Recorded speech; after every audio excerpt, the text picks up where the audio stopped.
Bamberg is an outstanding historical city. Its old town is a UNESCO recognized protected zone, and it has a great deal to offer the visitor. Like Rome, with which you will see and feel the similarities on visiting, it is built on 7 hills. Cathedral Hill, Michaelsberg, Kaulberg, Obere Pfarre, Stefansberg, Jakobsberg, Altenburg and Abtsberg. Once run by prince bishops, each hill is crowned with a church, and this demonstrates quite clearly just who was in charge. To the visitor, it may seem as though the river is an important part of the lifeblood of the city. The Regnitz is not a long river, but it splits into 2, thus appearing to be everywhere, and it flows into the Rhine near Bamberg. The Rhine, Danube canal also passes near the city.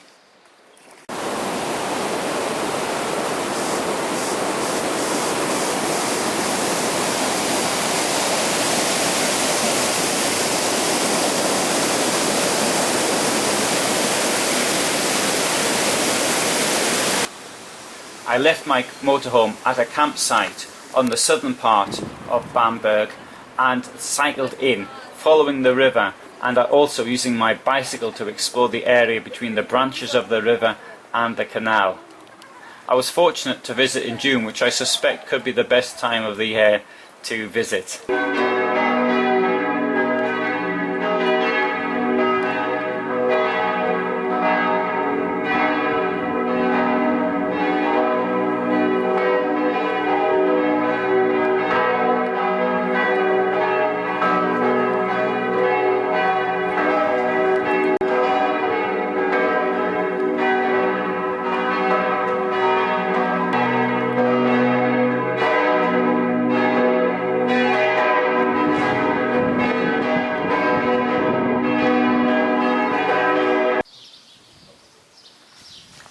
Bamberg was first mentioned in 902 CE, and its name comes from the Bamberg family.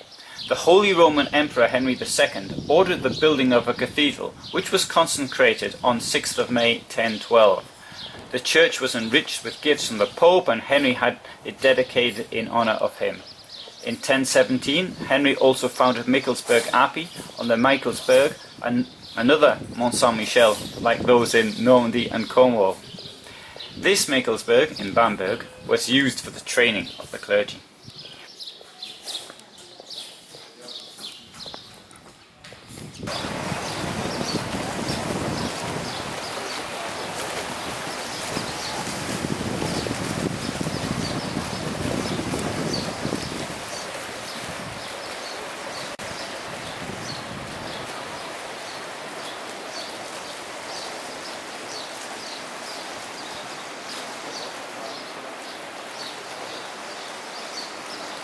When the Pope was visiting, he consecrated some of Bamberg's churches, and it would be fair to say that Bamberg was at the centre of the Holy Roman Empire at the time.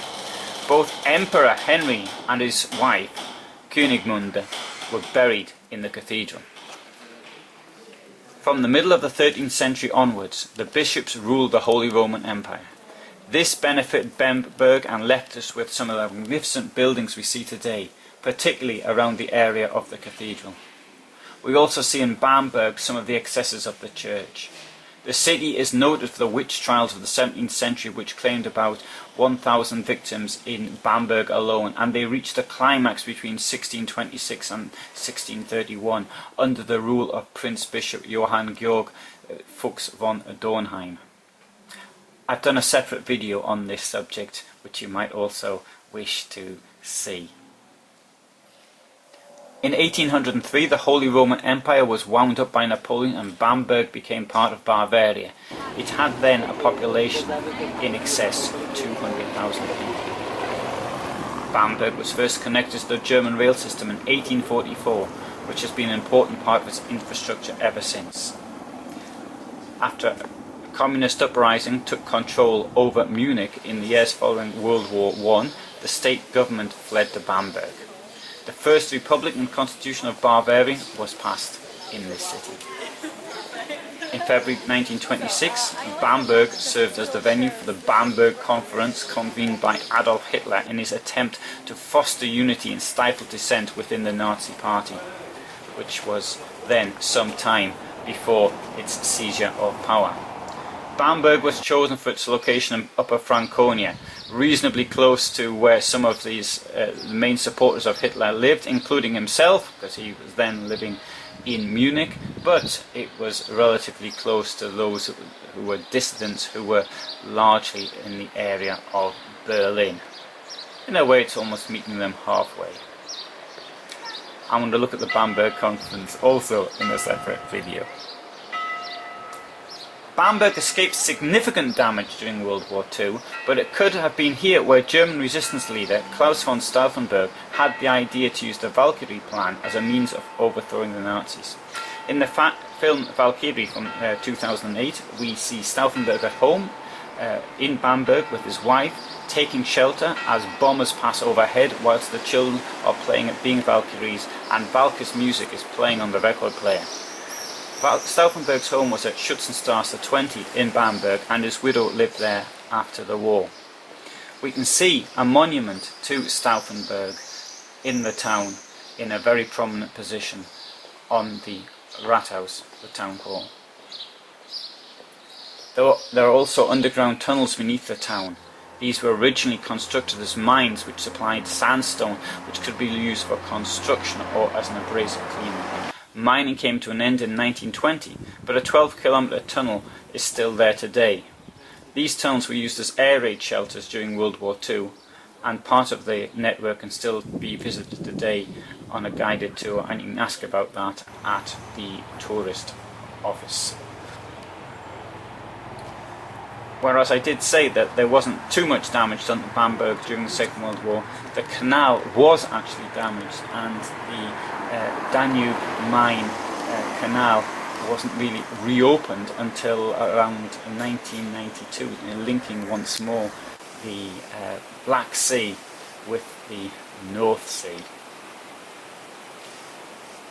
In my opinion, the most curious building in Bamberg is the Oberoi Brooker, which was completed in 1455. Halfway across it, on an island, is the Rathaus, that's the town hall, which in its current state largely dates to 1756, although it does look somewhat older.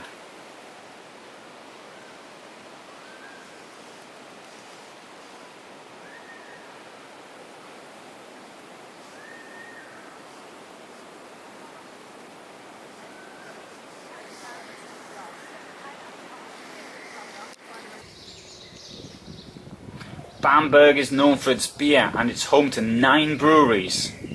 Oh, and I should mention also, it's got a very lively atmosphere at night in the summer. And I imagine it's got a lively atmosphere all the year round as well, but I was there in June.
Thank